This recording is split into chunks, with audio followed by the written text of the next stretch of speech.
교독합니다. 내가 이방인인 너희에게 말하노라. 내가 이방인의 사도인 만큼 내 직분을 영광스럽게 여기노니 이는 내 노력을 아무쪼록 시키 저희 중에서 얼마를 구원하려 함이라. 저희를 버리는 것이 세상에 화목이 되거든 받아들이는 것이 죽은 자 가운데서 사는 것이 아니면 무엇이리요? 내 사람은 처음이든 곡식가루가 거룩한즉 떡덩이도 그러하고 뿌리가 거룩한즉 가지도 그러하니라.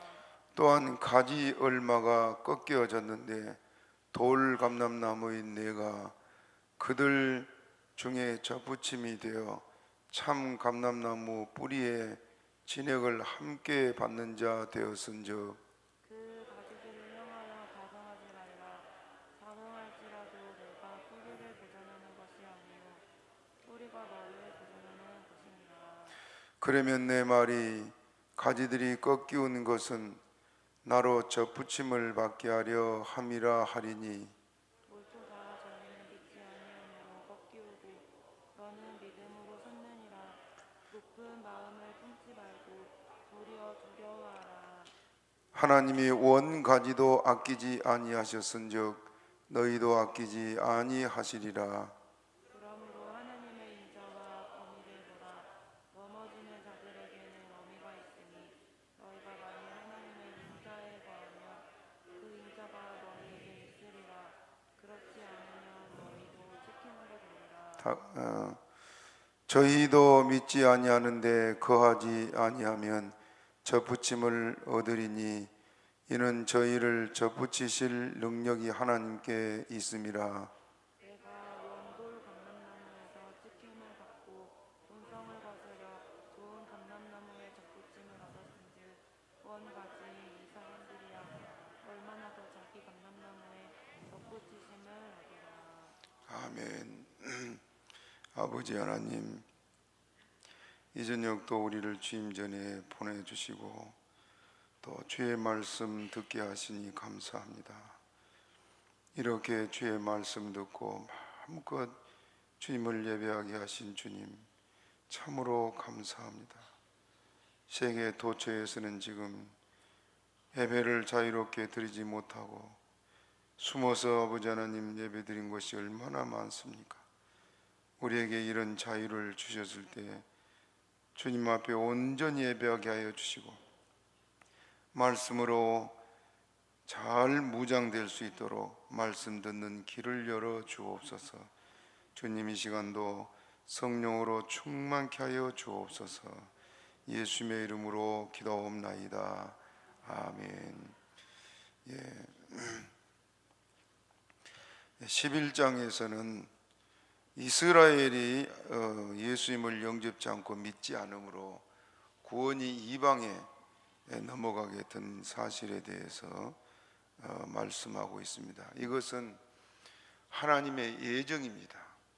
예정이 전에 창세기를 제가 이론이 가르쳤습니다마는 창세기 9장을 우리 한번 봅시다. 9장 같이 찾아보겠습니다.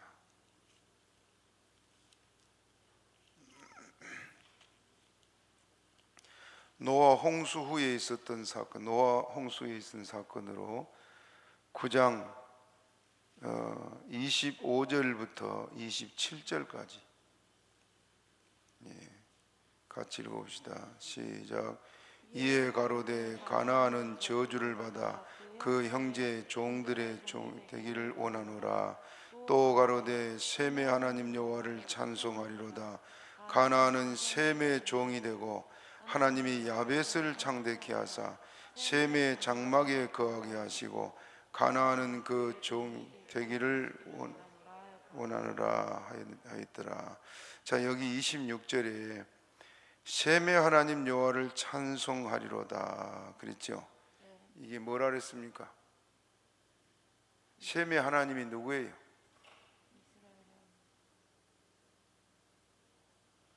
셈의 하나님을 제가 여러 번 가르쳐 드렸는데 이게 무슨 뜻인지 아는 사람 손 들어봐요. 자, 이거 셈의 하나님은 셈의 후손으로 오실 예수님을 가리키 말해요. 예수님이 셈의 후손으로 오시는데 27절을 봅시다. 27절 시작. 하나님이 야벳을 창대케 하사 셈의 장막에 거하게 하시고. 그까지. 누구를 창대했다고요? 야벳은 백인들이죠. 백인들이고 셈은 우리 황인종이에요. 이스라엘은 그 셈족 중에서도 장자의 나라입니다. 모든 인류에 있어서 장자의 나라가 이스라엘인데, 오늘 예수님은 그 이스라엘에 오셨지만은 셈의 장막에 거한다. 장막이 뭐라 그랬어요? 장막. 자, 장막을 출애굽기에 보면, 출애굽기 그냥 듣기만 하세요. 33장 7절에 보면은 장막을 회막 또 성막 그래요. 장막이 성막인데, 성막이 솔로몬 때 뭐가 돼요? 성전이 되지요. 예수님은 그 성전을 뭐라 그랬어요? 예수님 자신의 몸이다 그랬어요. 너희가 이 성전을 헐라 내가 사흘 만에 일으킬 것이다 그랬죠. 그리고 여기 그 장막은 곧 예수님을 가리켜 말해요. 그러니까 다시 27절 다시 읽어봐요. 시작. 하나님이 야벳을 창대케 하사 셈의 장막에 거하게 하시고. 어디에 거하게 했다고요? 셈의 장막. 셈의 장막이 뭐라 했습니까? 예수님. 그러니까 예수님은 셈의 그 후손으로 오셨는데, 정작 예수 안에 산 사람들은 누구라고요? 야벳이요. 그래서 야벳이 창대케 되었다. 그게 백인들입니다. 그래서 이 말씀이 이제 이루어진 것이 어디냐면은 사도행전 16장에 나와요. 사도행전 16장. 사도행전 16장에 바울이 아시아의 복음을 전하려고 애를 썼지요. 그런데 성령님이 어떻게 따르세요?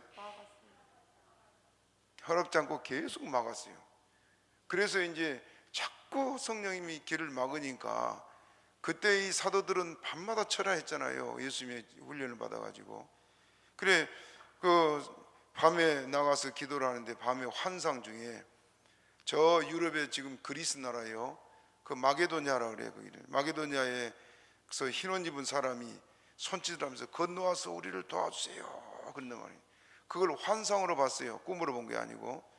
그래서 기도하다 그걸 보고 하나님이 우리를 마게도냐로 보내려고 이렇게 하셨구나. 이게 자꾸 길이 막히고 자꾸 문제가 생길 때는 거기 하나님의 뜻이 있습니다. 그래서 바울 사도가 배를 타고 이제 그리스로 건너가서 그리스 첫 성인 빌립보에서 복음을 전하잖아요. 빌립보도 하나님의 성령이 그렇게 가도록 했는데, 가서 바로 전도 열매가 있었어요? 없었어요? 없었어요. 여러 날 예를 쓰고 전도를 하고 기도를 하고 해도 아무런 열매가 없어. 얼마나 실망됩니까?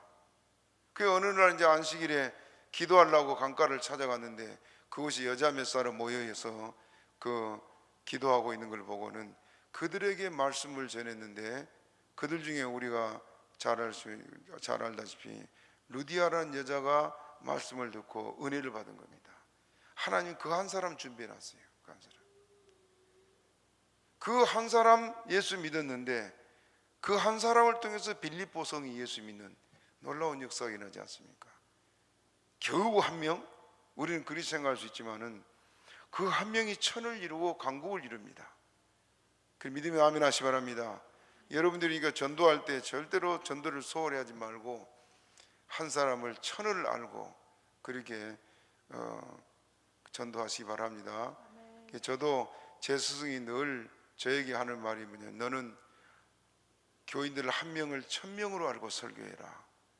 그 말을 자꾸 하시더라고요. 처음에 이 그 목회를 시작하면서 교인이 한 서너 명 앉아 있다.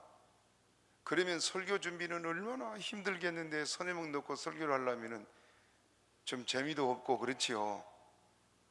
그런데 제 스승의 말을 듣고 한 명을 1000명으로 알고 설교를 하라니까 4명이 몇 명이요?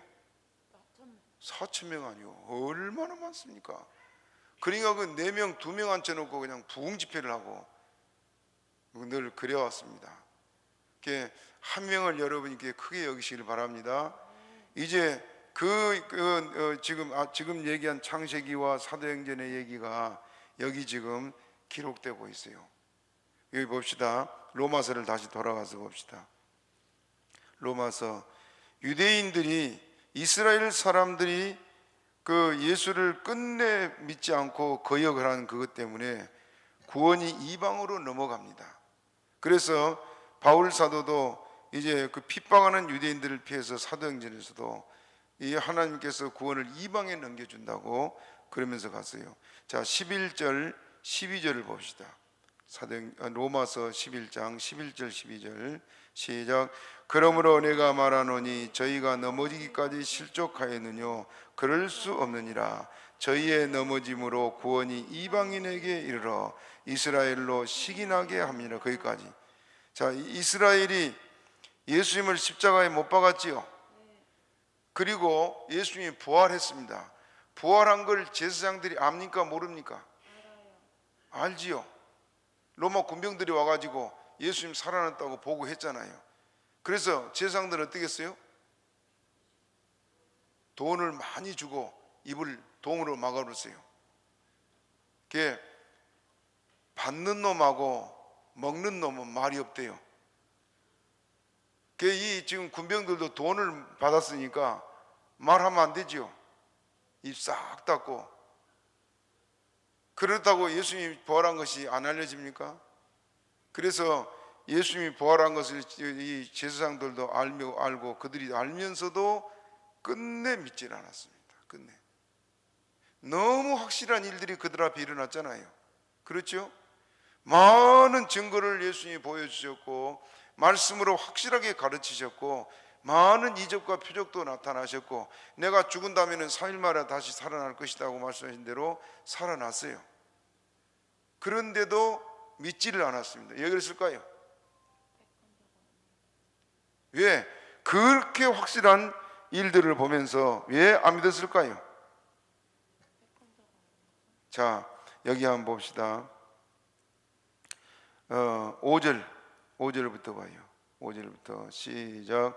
그런즉 이와 같이 이제도 은혜로 택하심을 따라 남은 자가 있느니라. 뭘 따라서? 은혜로 뭘 따라서? 택하심을 입은 자만 믿게 되는데, 자 7절 읽어봅니다. 7절 시작. 그런즉 어떠하뇨? 이스라엘이 구하는 그것은 얻지 못하고 오직 택하심을 입은 자가 얻었고 그 남은 자들은 완악하여 졌느니라. 누가 얻었다 그랬습니까?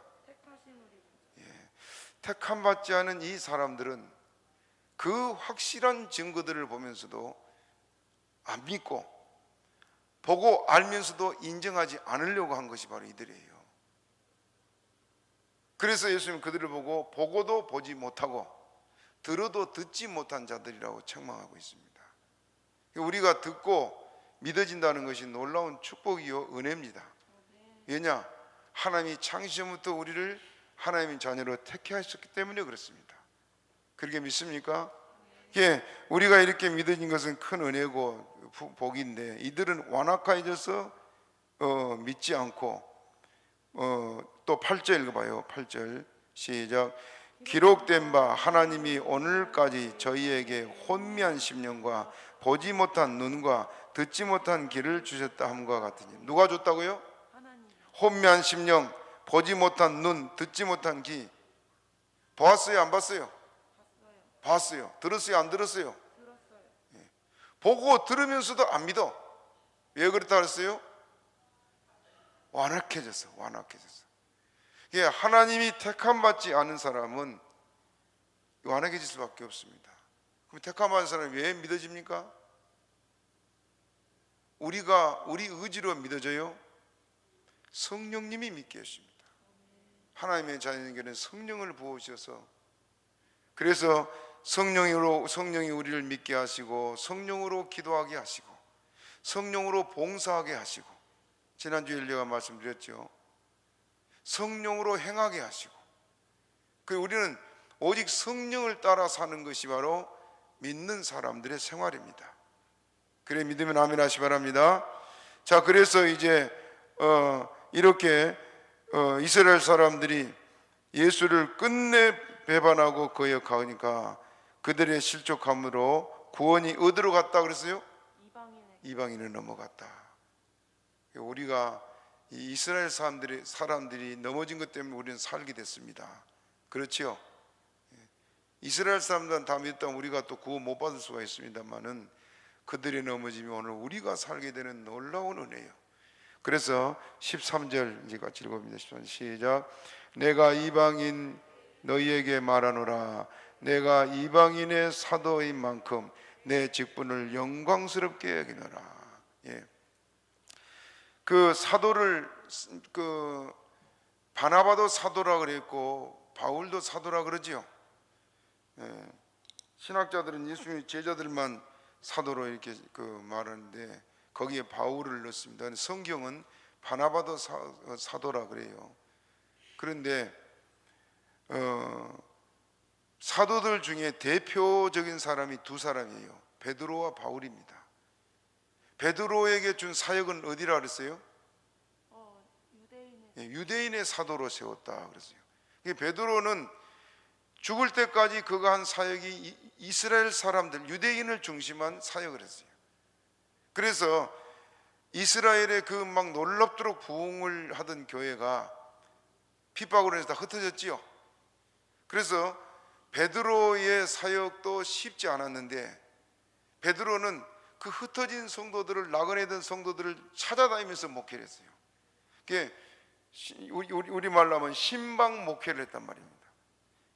어느 지역에 모여 있는 성도들 찾아가서 거기 또 예배드리고 말씀 전하다가 또 다른 나라에 가고, 그러니까 그때는 주로 도보로 걸어 다녔거든요. 얼마나 힘들었겠어요. 사방에 흩어진 그 백성들 찾아가서 기도하고 말씀 전하고, 그러면 흩어진 그들은 또 이방에 가서 그들이 전도했어요.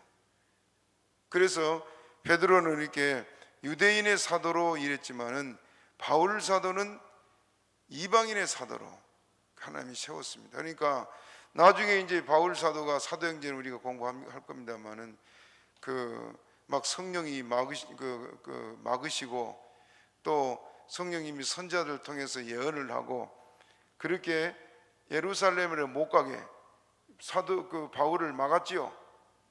바울은 자기 민족을 누구보다 사랑해서 이방인들은 저렇게 예수 믿고 돌아오서 구원받는데 우리 민족은 저 구원 못 받아서는 안 되겠다. 그런 그냥 성령이 막아도 그 성령을 거역하고 막 예루살렘으로 갔습니다.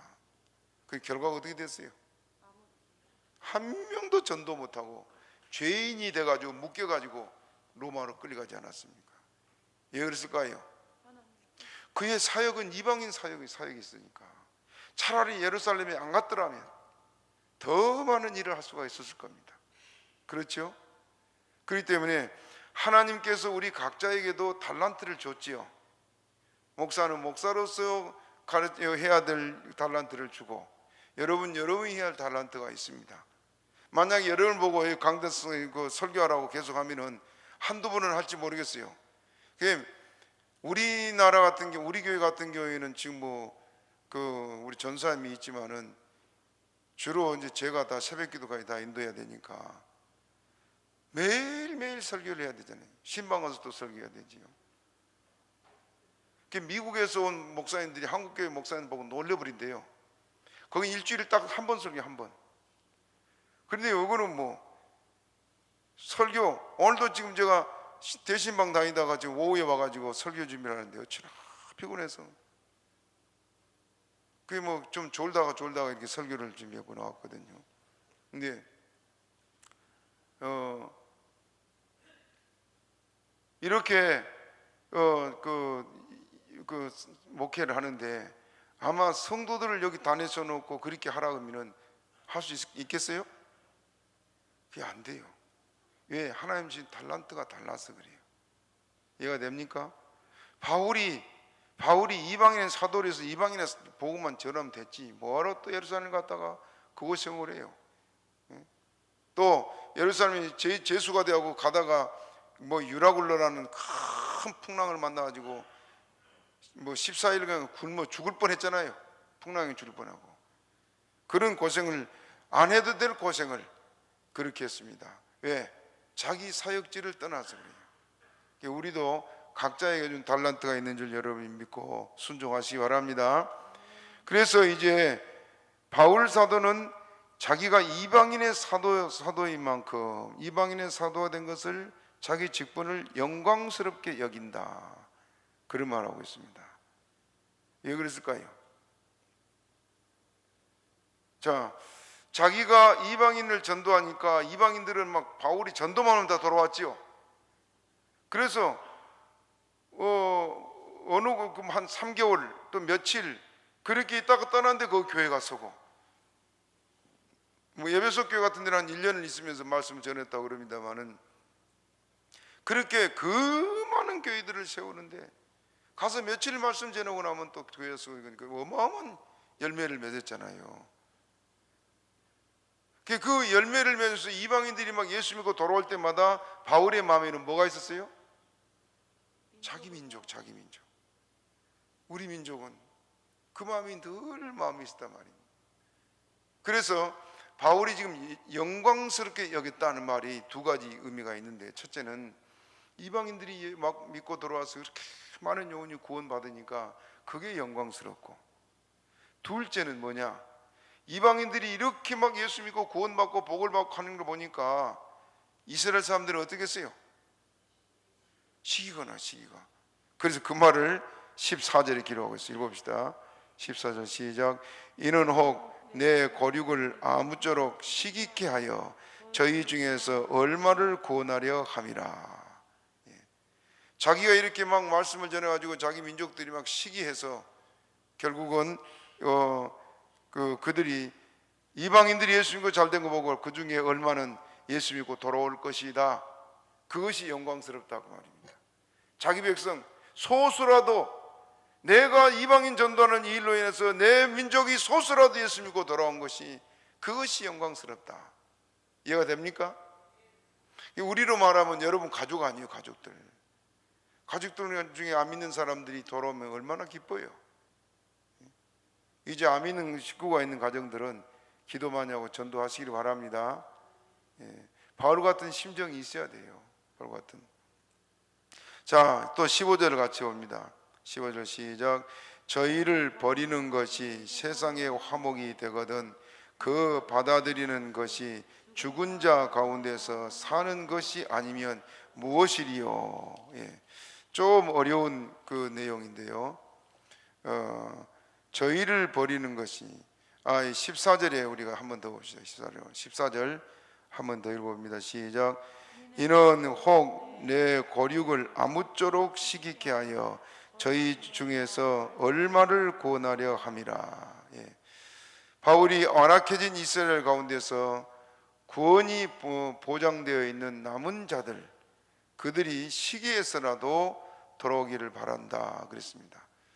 바울의 사명이 이렇게 이방인을 전도하는 사명인데도 늘 유대인을 향한 그 마음이 이렇게 있어서 그들이 시기라도 해서 나왔으면 좋겠다는 말인데, 그 일제 신사참배의 문제로 그 옥고를 치르고 있던 어느 분이 이제 연세 많은 나이 많은 어머니가 감옥에 그 면회를 왔습니다.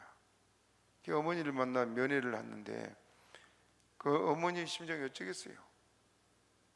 죄 없는 아들이 죄수가 돼가지고 감옥에 있으니까 안 믿는 어머니요, 예수를 안 믿어요. 그 안 믿는 어머니가 와서 얼마나 울면서 어머니 하는 말이 뭐냐면, 얘야 지금은 안 믿는다 하고 나와서 잘 믿으면 되지 않겠냐. 감옥에서는 안 믿는다 하고 감옥에서 나 풀어주면 나와서 잘 믿으면 될 거 아니냐. 그 말을 하면서 눈물을 흘리니까 아들이 어머니를 똑바로 쳐다보면서, 어머니 그것은 안 됩니다. 그러니까 그 말을 듣고 있던 간수가 옆에서 그냥 목사님을 따귀를 내치면서 하는 말이, 너는 어머니의 심정도 모르냐 하면 소리를 지른대요. 예수를 안 믿으니까. 그리고 이제 감옥으로 이제 다시 들어갔는데, 그 어머니가 가만히 생각해 보니까 그렇게 착하고 어머니밖에 모르고 효도하는 그 아들이 자기 말도 거역하고 그 믿는 그 예수가 도대체 누군가, 그걸 곰곰이 생각이 된 겁니다. 그래서 내가 예수가 누구기에 나보다 더 사랑할까 생각하다가 엄마가 생각하기를, 얘라 나도 한번 믿어봐야겠다. 나보다도 사랑하고 나보다도 좋은 분이라면 나도 한번 믿어봐야겠다. 그리고 교회를 나갔대요. 그게 아들을 시기해 가지고 나가서 예수를 믿는 어머니요. 우리가 예수님을 이게 사랑하여 잘 섬기고 또 주님 주신 은혜를 우리가 받게 되면은 이방인들도 그렇게 예수 믿고 돌아온 경우가 참 많이 있습니다. 제 아내가 전에 처녀 때 성남에 살 때 있었다 그래요. 그 옷을 팔던 그 장사하는 분이 오해를 하고 막 학담을 하고 난리를 했나 봐요. 그래도 아무 말 않고 참았는데 나중에 그것이 이제 밝혀졌거든요. 밝혀지고 나니까 얼마나 미안합니까? 그래 도대체 네가 믿는 예수가 누군데? 다른 것 같으면 막 소리를 지르 싸우고 머리채라도 잡고 싸울 텐데, 네가 믿는 예수는 누군데 도대체? 나도 한번 믿어보자. 그리고 교회를 나가더래요. 그게 식이 나서, 질투가 나서 그렇게 믿는 경우도 있습니다만은, 오늘 바울 사도는 이스라엘이 이렇게 식이 나서라도 하나님을 믿기를 그렇게 바라고 있음을 보여주고 있습니다. 다시 우리 15절 읽어봅니다. 15절 시작. 저희를 버리는 것이 세상의 화목이 되거든 그 받아들이는 것이 죽은 자 가운데서 사는 것이 아니면 무엇이리요? 버리는 것은 하나님의 호의와 축복으로부터 거절당한 것을 말하고 있습니다. 또 하나님의 나라에서 박탈된 것을 가리켜 말합니다. 이스라엘이 하나님께로부터 버림받았다. 왜 버림받았습니까? 하나님 나쁘잖아요. 버렸으면. 하나님은 모든 인생이 다 구원받기를 기다리고 있습니다. 왜 버렸느냐? 그들이 끝까지 돌아오지 않았잖아요. 그렇죠? 아무리 권면하고 아무리 가르치고 그래도 그들이 완악해서 끝내 돌아오지 않았기 때문에 하나님께 버림받았다. 그래서 그들은 버림받았지만은 하나님과 세상은 어떻게 됐다? 따라서 화목하게 됐다. 전에는, 예수 믿기 전에는 우리가 하나님과 원수였단 말이에요. 믿기 전에는 하나님과 원수지요. 여러분, 안 믿는 사람은 우리가 잘못한 거 없는데도 괜히 예수 믿는 사람 미워하고 싫어하고 그래요. 예수가 하나님과 원수가 돼서 그렇습니다. 그러나 그들이 회개하고 돌아오면 얼마나 또 지난 날을 후회하고 신앙생활 잘합니까? 그것처럼 예수 믿기 전에 하나님과 원수였다가 이스라엘이 버림받고 우리가 하나님과의 관계가 화목하게 됐다. 그래서 이방인을 하나님이 이렇게 구원하셔서 하나님과 관계가 이렇게 회복되고 또 화목되었음을 말씀하고 있습니다. 16절을 또 읽어봅니다. 16절 시작. 제사는 처음 익은 곡식 가루가 거룩한 즉 떡덩이도 그러하고 뿌리가 거룩한 즉 가지도 그러하니라. 이게 무슨 말일까요?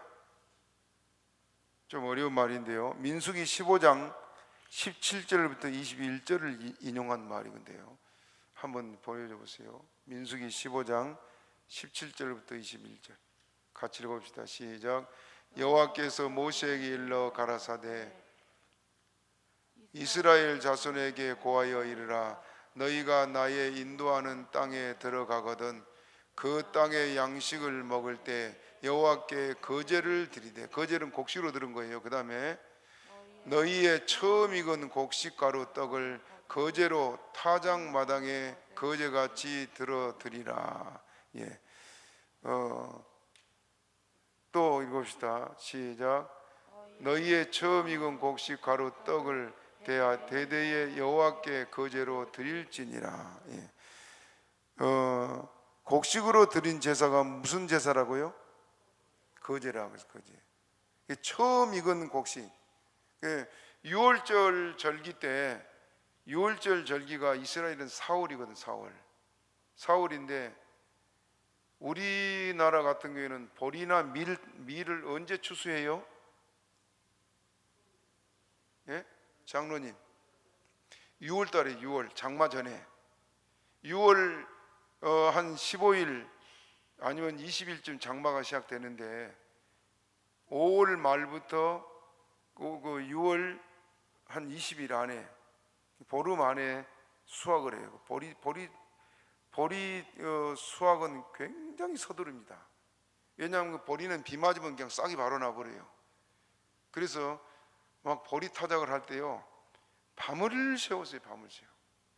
저희 아버지는 기계 방아를 가지고 있으니까 그걸 방아도 이 다른 집의 방아는 그냥 한 사람이 지게로 짊어질 만큼 큰데 우리 집에 있는 방아는요 얼마나 큰지 그 짊어진 것이 한 3배 정도 돼요. 2배, 3배.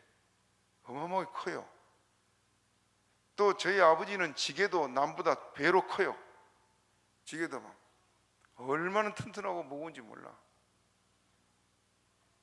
그 힘이 있으니까 그런지 그냥 그 바다에 배를 사도 제일 큰 걸 사가지고 그걸 뻘바닥에 밀고 다녀야 되는데 남들은 막 조그만 거 사가지고 밀고 다닌 걸 그렇게 고생을 사서 한 건지 힘이 있어서 그런지 모르지만 아무튼 그 큰 발동기를 지게에다 짊어지고 4명이서도 그냥 의차 하고 막 힘들게 가는데 혼자 지게에다 짊어지고 저 높은 밭에 올라가서 타작을 해주고 내려오고 막 그래요.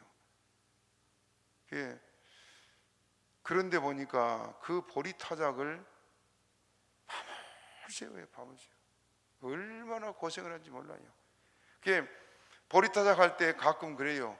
보리 타작을 하고 이제 막 보리가 나오면 그걸 막 긁어 담고 막 풍노질하고, 그래서 보리를 가만히 담는 사람이 있는가 하면 뒤에서 보리 이제 보리 떨어지고 나온 거 있잖아요. 그걸 막 갈기로 긁어가지고 갖다 막 산더미 같이 막 싸는 사람이 있는데, 들고 간 사람이 오지 않은 거예요. 그래서 찾아 올라가 보면 잠들어 있어. 밤새도록 하다 보니까 그런 일이 허다했습니다. 그 보리 타작은 그렇게 급해요. 이스라엘의 6월절에는 보리 타작이 이제 시작될 텐데, 6월절 절기에 제사를 드릴 때 첫날하고 마지막 날은 성회로 드리라잖아요. 그 첫날 드린 제사에 양과 함께 뭘 드렸냐면은 새로 난 곡식단 한 단, 그걸 드리라 했어요. 그 1,000 이상. 그것이 거제로 들어갑니다. 그런데 바로 이 양과 또 이 곡식은 곧 1,000 이상은 예수님을 가리켜 말하는데, 오늘 여기 말씀이 그런 뜻이에요. 다시 우리 읽어봅시다. 16절 봤지요? 16절 읽어봅시다. 시작. 제사는 처음 익은 곡식가루가 거룩한즉 떡덩이도 그러하고 뿌리가 거룩한즉 가지도 그러하니라. 자, 이 말을 봅시다. 제사는 처음 익은 곡식가루 뭐예요? 예수님. 구약은 신약에 뭐라 했어요? 모형이고 또 그림자라 했어요. 구약에 양을 잡아서 제사를 드렸죠. 양은 뭐의 그림자입니까? 오실 예수님에 대한 그림자예요. 모형이요. 곡식도 마찬가지요. 예수님이 자기의 몸을 온전히 가루로 만들어서 자기는 희생하고 우리를 살린 거예요. 그래서 이걸 말하는데, 자, 다시 봐요. 제사는 처음 익은 곡식가루가 어떠한즉? 거룩한즉. 누가 거룩합니까? 예수님이 거룩하니. 또 그 다음에 떡덩이도 그러하고 그랬어요. 자, 여러분 봅시다. 성전에 들어가면은 왼쪽에는 뭐가 있어요? 막 들어가면 왼쪽에 막 들어가면 촛대가 있어요. 촛대. 7 촛대. 또 반대편에는 떡동 떡덩이가 있습니다. 떡상. 떡상에 떡이 몇 개 있어요? 12개 12덩어리가 있습니다. 12덩어리 뭘 말한다 했습니까? 12집 이스라엘 12지파를 가리키만 해요. 이스라엘 12지파가 먹을 그 양식이요. 여기 지금 자 다시 16절 봐요. 시작. 제사는 처음 익은 곡식가루가 거룩한즉 떡덩이도 그러고. 그럼 떡덩이 뭐예요? 12집 이스라엘 12지파를 가리켜 말해요.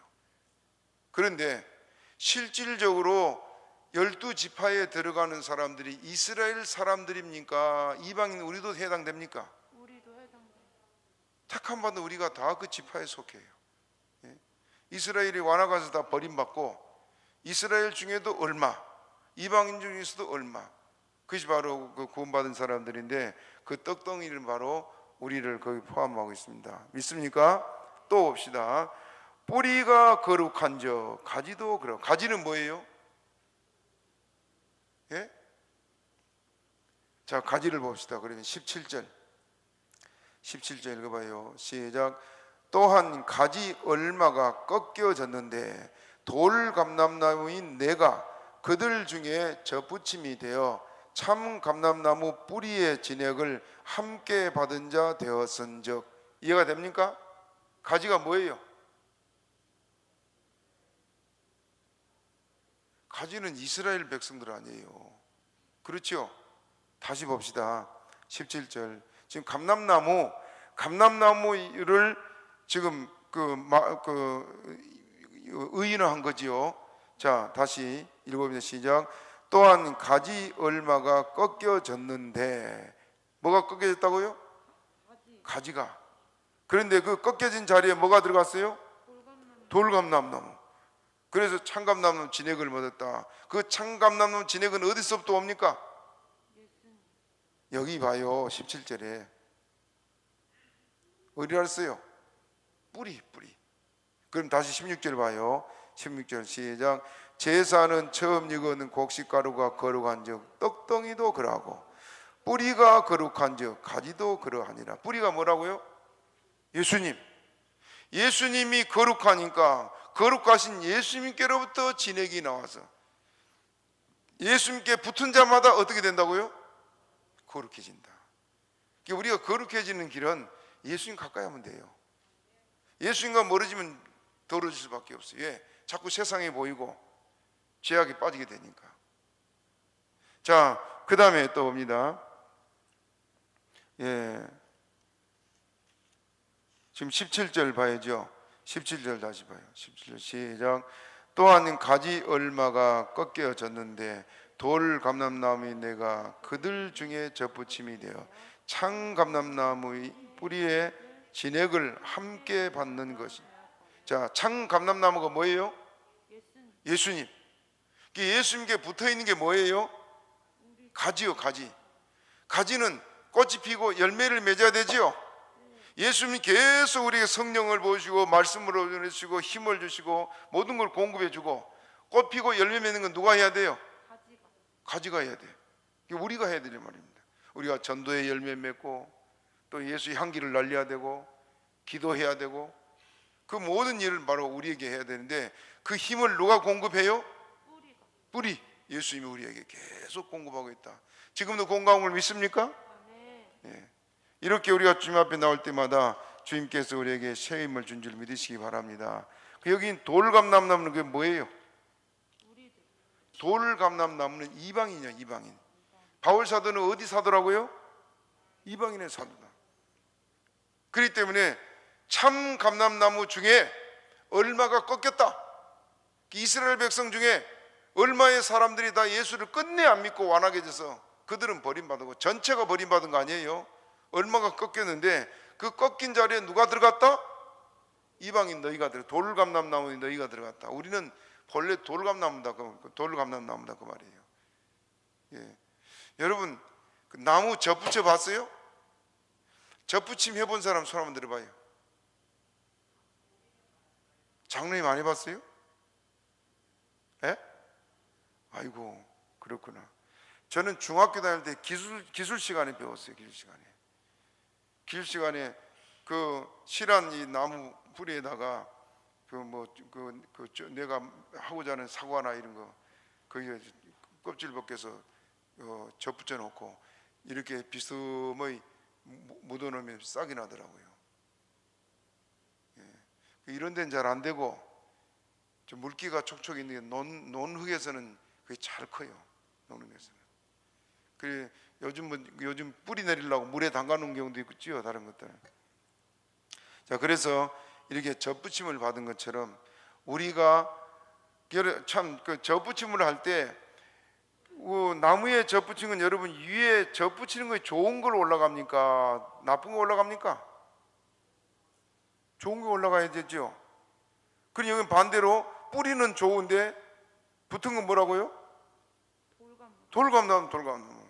안 좋은 걸 붙였단 말이에요. 성경에 지금 주님 말씀하는 거. 그래서 그것은 이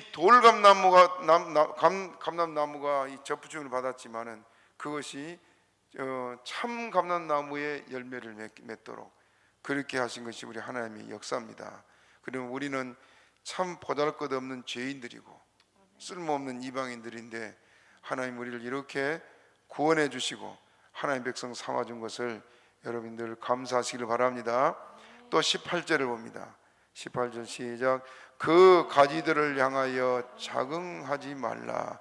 자긍할지라도 내가 뿌리를 보존하는 것이 아니요 뿌리가 너를 보존하는 것이니라. 자긍이란 말의 뜻은 다른 사람보다 자기를 높이고 자랑한다는 것이에요.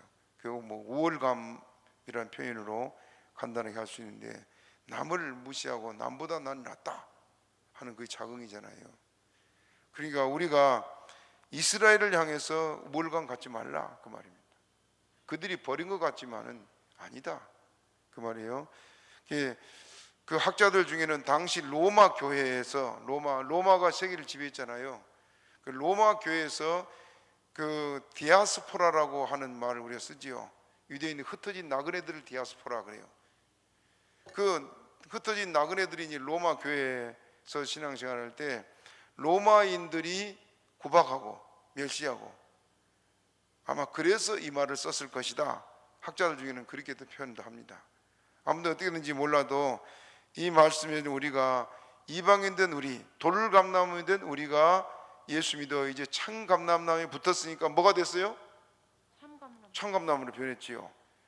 그러기면 우리가 변했다고 이제 이스라엘을 멸시하고 무시하고 그래서는 안 된다 그 말입니다. 왜? 그들 하나님의 은총을 특별히 입은 민족이요 백성이라는 말입니다. 요한복음 4장 22절에 보면은 너희는 알지 못하는 것을 예비하고 우리는 아는 것을 예비하노니 따라합시다. 이는 구원이 유대인에게서 남이니라. 그게 무슨 말이에요? 유대인에게서 구원이 난단 말이 무슨 말입니까? 유다의 후손으로 누가 왔어요? 예수님. 그러니까 유대인에게서 난 이 구원의 역사가 얼마나 귀한지 모릅니다. 그래서 그들을 하나님은 버리지 않으신다. 또 19절 봅니다. 19절 시작. 그러면 내 말이 가지들이 꺾이온 것은 나로 접붙임을 받게 하려 함이라 하리니. 20절. 옳도다. 저희는 믿지 아니함으로 꺾이오고 너는 믿음으로 섰느니라. 높은 마음을 품지 말고 도리어 두려워하라. 자, 잘 봐요. 그러면 19절에 내 말이 가지들이 꺾이온 것은 나로 접붙임을 받게 하려 함이라. 20절에 뭐라 했어요? 그 말이 옳다. 왜 그러면 이들이 꺾여졌어요? 예? 이스라엘 유대인들이 왜 꺾여졌습니까? 꺾였다는 건 하나님의 버림받았다 그 말이에요. 왜 버림받았어요? 믿지 않아서. 20절에 그들이 믿지 않아서 끝내 버림받았어요. 예수님은 그들을 건지려고 얼마나 애를 썼는지 몰라요. 얼마나. 마태복음 23장 37절 39절 한번 봐보세요. 마태복음 23장 37절부터 읽어봐요. 시작. 예루살렘아 예루살렘아 선지자들을 죽이고 내게 파송된 자들을 돌로 치는 자여 암탉이 그 새끼를 날개 아래 모음같이 내가 내 자녀를 모으려 한 일이 몇 번이냐. 그러나 너희가 원치 아니하다. 예수님이 마지막 날 십자가에 못 박혀 돌아가시 전날 마지막 날 저녁에 겟세마네 동산에 올라가서 예루살렘을 내려다보고 울면서 하신 말씀이에요. 예수님이 기도하던 자리에 가보면 예루살렘 성이 한눈에 다 보입니다. 그 예루살렘을 내려다보면서 예루살렘아 예루살렘아 선지자들을 죽이고 내게 파송된 자들을 돌로 치는 자들이야. 암탉이 자기 새끼를 날개 아래 품으려 한 일이 몇 번이냐. 그러나 너희가 원치 아니하였다. 그렇게 말합니다. 예수님이 끝까지 그들을 품으려고 했지만은 끝까지 거기 간 것이 이스라엘이에요. 그 다음에 또 성경 띄워줘 보세요. 이로 시작. 보라 너희 집이 황폐하여 버림받으리라. 어떻게 될 거라? 버림받을 것이다. 왜 버림받았어요? 예수님을 끝내 버렸으니까. 그랬죠? 예수님이 암탉이 새끼를 품으려고 했지 그들을 품으려고 애썼지만 그들이 끝내 안 돌아오니까 결국 버렸다. 이 하나님 버리신 것은 하나님 미워서 버린 것이 아니고 우리가 하나님을 버리니까 버림받는 겁니다. 믿습니까? 우리가 주님을 버리지 않고 끝까지 주님 앞에 엎드리면 우리는 절대 버리지 않습니다. 자, 그래서 또 20절 다시 읽어봐요. 20절 시작. 옳도다 저희는 믿지 아니함으로 꺾이오고 너는 믿음으로 섰느니라. 뭘로 섰다? 믿음으로. 그래서 그 다음 읽읍 시작. 높은 마음을 품지 말고 도리어 두려워하라. 21절 하나님이 원가지도 아끼지 아니하였은즉 너도 아끼지 아니하시라. 원가지가 뭐예요? 이스라엘 사람들이요. 그들도 아끼지 않았다. 그런데 이방인 내가 만약에 거기 가면 어떻게 하겠다? 너도 아끼지 않는다. 너도 버린다. 참 지금은 안타까운 시대지요.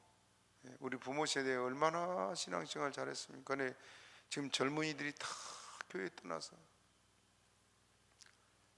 어느 나라를 가도 젊은이가 교회가 없어요. 지금 교회 가면 젊은이가 없어요.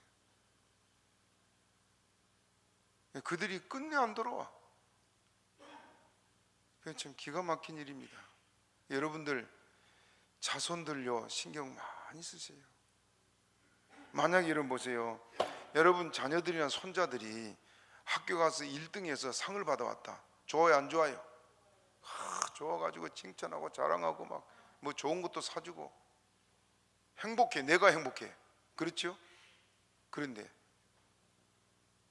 얘가 교회를 안 가고 오늘 학원 가야 된다고 나가면 어떻게 하시겠습니까? 주일날 또 학원, 토요일날 쉬고 주일날 학원 이런 데가 많다네요. 이 마귀들이 지금 예수 못 믿게 하려고. 그러면 그래 너 공부 대학 가야 되니까 가거라. 그럴 거예요? 원하는 대로 대학은 갔다 해봅시다. 그 영혼 버리는 겁니다. 그러면 대학 가서 걔가 세상적으로 잘 됐다 할지라도 걔가 끝내 안 돌아오면은 그 자식이 복 받은 거예요? 저주 받은 거예요? 하나님께 버림받은 게 저주 받은 거지요. 그 영혼 망하는 거예요. 원가지도 아끼지 않았는데 주님께서 돌감 남는 너가 너희들 아끼겠느냐? 똑같아요. 학교 공부가 중요한 것이 아니고 우리 영혼이 중요합니다. 학교 좀 낮은 데 가도 예수 잘 믿으면 하나님이 약속한 게 있어요. 따라하세요. 내가 너로 머리가 되고 꼬리가 되지 않게 하며 위에만 있고 아래에 있지 않게 하리라. 믿습니까?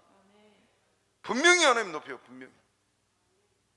그렇기 때문에 제발 예수 믿는 성도들이요, 자식들과 손자들 신앙생활을 첫째 목표로 두시기 바랍니다. 내가 오늘 어느 집에도 신방 가서 그랬어요. 얘들이 교회를 안 나오고 내가 가는 게 억지로 앉아가지고 그냥 찬송 이바나 딸성 아니에요. 참 마음이 아파요. 학교에서는 공부를 제법 한다고 그러던데 이제는 좀 어려워진 것 같더라고요. 마음이 아파요.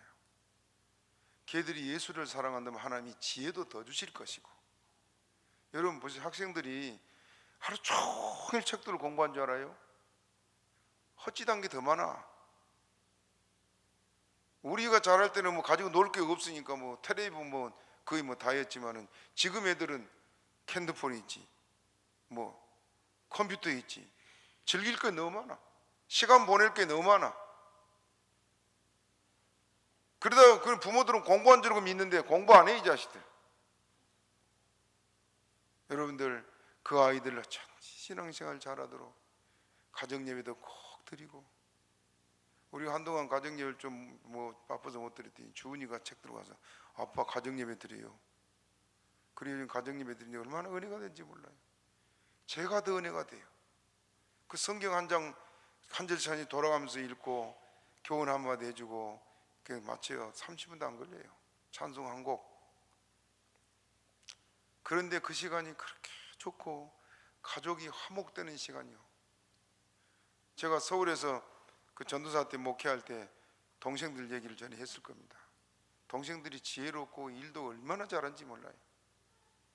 한 사람이 몇 사람 목소리예요. 그런데도 내 눈은 안 차. 그래서 막 야단치면 교인들은 야단칠 수 없으니까 걔들만 야단치는 거예요. 막.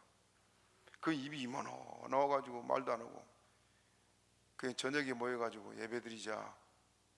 그리고 찬송하고 성경 읽으면 눈물 펑펑 흘리고 그 예배가 가정의 화목이로 화목. 그래서 참 그 지금도 그 동생들이 저를 못 잊고 그렇게 늘 기다려서 왔고 그래요. 가정 예배가 굉장히 중요합니다. 예수 떠나지 않도록 하시기 바랍니다. 온 가지도 아끼지 않았다. 다시 우리 20절이요. 20절 읽어봐요. 시작. 올도다 저희는 믿지 아니함으로 꺾이우고 너희는 믿음으로 섰느니라. 높은 마음을 품지 말고 도리어 두려워라. 21절 하나님이 원가지도 아끼지 아니하셨은즉 너희도 아끼지 아니. 자식들 손자들 예수 안 믿고 떠나면 결국 그들도 버림받아. 그러니까 어차피 여러분들 세상에 좀 못 살고 성공하지 않아도 예수 믿고 천국 가야 될 거 아니요. 영혼 신경 쓰시기 바랍니다. 원가지도 아끼는 않았기 때문에 너희도 아끼지 않을 것이다. 또 22절 시작. 그러므로 하나님의 인자와 어미를 보라. 넘어지는 자들에게 어미가 있으리. 어미는 하나님의 진노와 심판이요. 그 다음에 너희가 만일 하나님의 인자에 거하면 그 인자가 너희에게 있으니 그렇지 않으면 너희도 찍히는 바 되리라. 인자는 하나님의 은총 아닙니까? 인자에 거하면, 예수를 믿는 믿음 안에 거하면 그 말이에요. 차든지 믿음으로 살기를 힘쓰고 예수 잘 믿고 신앙생활 잘한 걸 기뻐하는 가정 되시기 바랍니다. 23절 시간 없이 읽습니다. 시작. 저희도 믿지 아니하는데 거하지 아니하면 젖붙임을 얻으리니 이는 저희를 젖붙이실 능력이 하나님께 있습니다. 능력이 누구한테 있다고요? 하나님께. 저희도 믿지 아니하는데 거하지 아니하면, 믿는데 거하면 그 말이요. 어렵게 말씀을 드렸습니다. 저희도 믿는데 거하면 하나님이 젖붙여 줄 것이다. 구원해 줄 것이다. 24절 이건 시작. 내가 원 돌감람나무에서 찍힘을 받고 본성을 거스려 좋은 감람나무에 젖붙임을 얻었은즉 원가지인 이 사람들이야 얼마나 더 자기 감람나무에 젖붙이심을 얻으랴. 굉장히 중요하죠. 내가 원 감람나무에서 찍힘을 받고 본성을 거스려 좋은 감람나무에 젖붙임을 얻었은즉, 우리가 이방인으로서 좋은 감람나무에 젖붙임 받아 구원 받았죠. 예수님께 붙어서 구원 받은 거예요. 그 다음에 원가지인 이 사람들이야 얼마나 더 자기 감람나무에 젖붙임을 얻으랴 말하고 있습니다. 이스라엘 사람들이 더 하나님께서 그들을 구원하기 원하신다. 그러므로 오늘 본문에서는 우리가 돌감람나무 자기가 없는 우리가 하나님의 자녀 되었다. 그런데 자극하지 말라, 교만하지 말라. 끝까지 주님께 붙어 있으라. 그 말입니다. 주님께 떨어지면 원가지도 아끼지 않았다. 너희도 그럼 꺾여버릴 것이다 하는 하나님의 경고입니다. 어쩌든지 우리가 내 자신만 아니라 여러분 가족, 손자들 잘 챙기셔서 예수 믿고 끝까지 승리하는 가정 되시기를 주님의 이름으로 축복합니다. 말씀 생각으로 주여 주세 번 하기도 합니다. 주여